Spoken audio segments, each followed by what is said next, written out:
Hi, welcome. I'm going to dive you into a topic of legal, but it is unethical. So, here we are going to see about the restraints and the ethics which is associated with the restraints.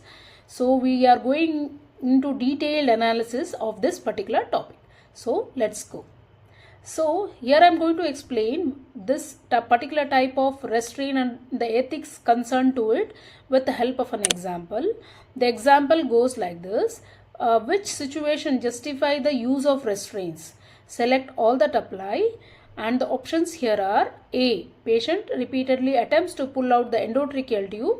The option B. Patient is confused and attempting to get out of bed. And option C, least restrictive measures interventions were unsuccessful. And option D, family requests restraints to prevent falls. And option E, provider order is obtained. And option F, patient is wandering in the hallway. So, before diving into the answers, I am going to give you some detailed explanation regarding the restraint. So, restraint is always priority after application. So, here we are going to see what NCLEX loves. Once the restraints are applied, we need to see and assess the circulation very frequently. Now the question comes, how frequently? It is like every 2 hours. So we need to remove the restraints periodically, and we need to assess the circulation, we need to check the pulse, and we need to check for the skin color, redness or anything changes in the skin, and we need to provide range of motion of exercise to those extremities where it has been restrained.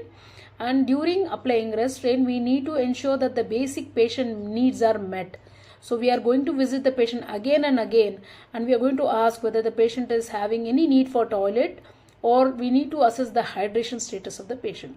And next one is, we need to document the reason and what are the alternatives we have already tried before applying the restraint.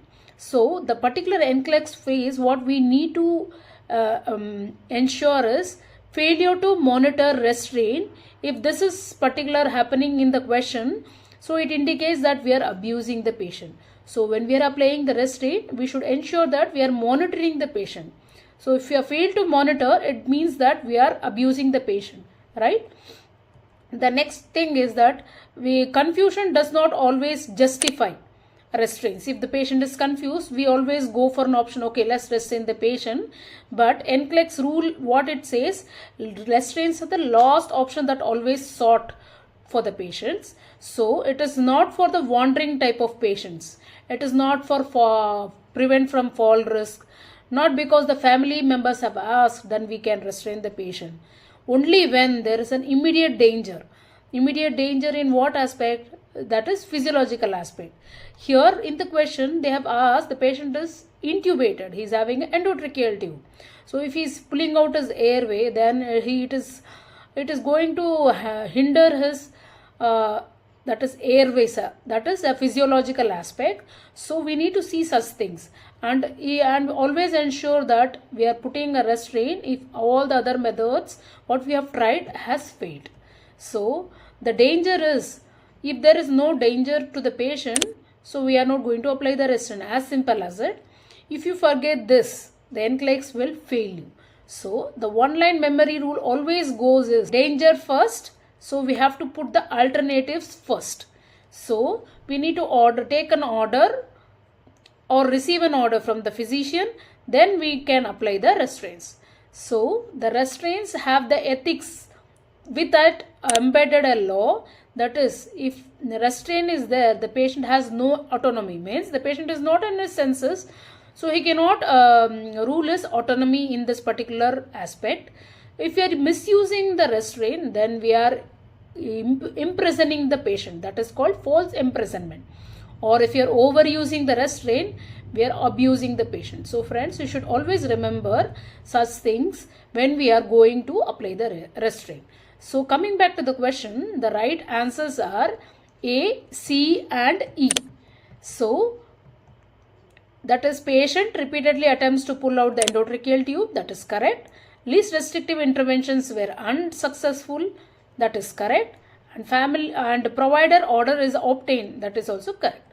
So now I'm going to walk you through why these options are correct, and we can see with the rationals.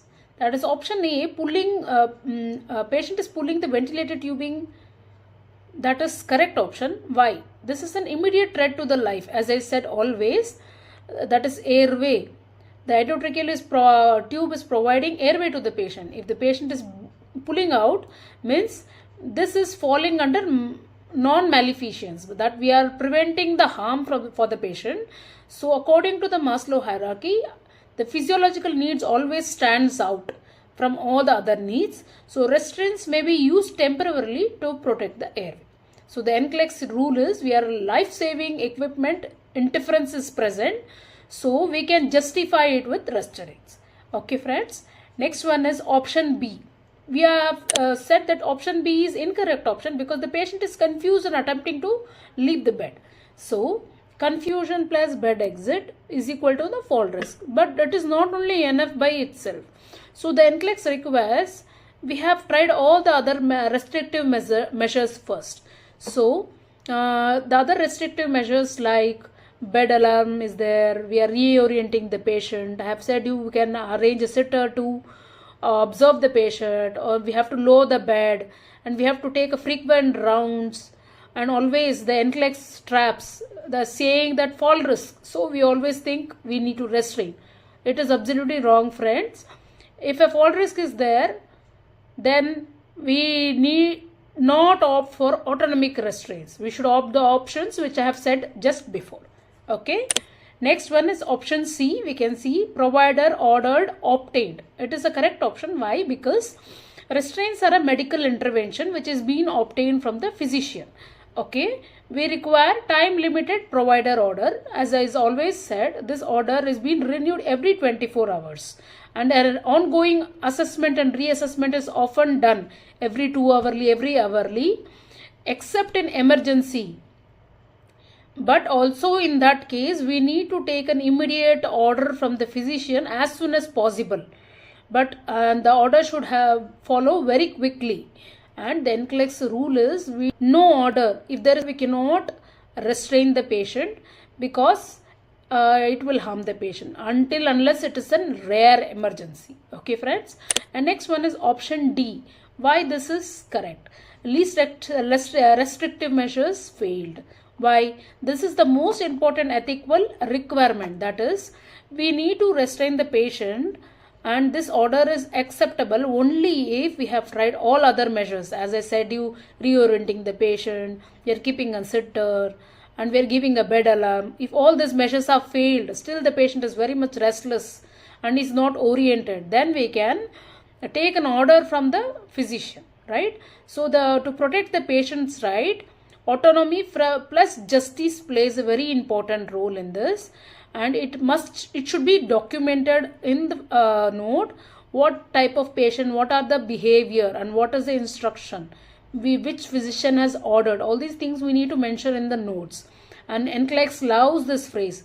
After all the least restrictive measures and interventions have tried and it has failed, then only we have opted for physical restraint. Right friends? And option E. Why option E? It is incorrect, is family requests restraint. It means it is incorrect. Why?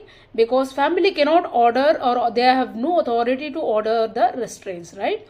Restraints are not for our convenience or not for the family's convenience, because if we are choosing so, it violates the patient's autonomy. So we have to have a proper legal standard, as I said earlier, and it is a proper ethical practice has to be followed when following to apply a restraint. So the NCLEX red flag is, if the family wants the restraint, then absolutely this answer is not correct. Okay.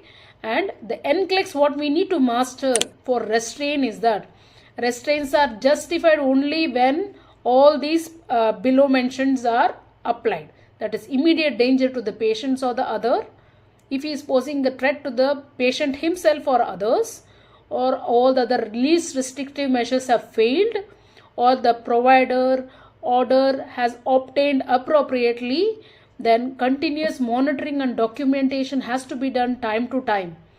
This is why this type of question is very hard for the students, and always the student thinks and they think that if the patient is confused, then we can go for restraint, or if the family have asked, then we can go for restraint and it is allowed. Then this is, if we are selecting such type of option, it is come absolutely wrong.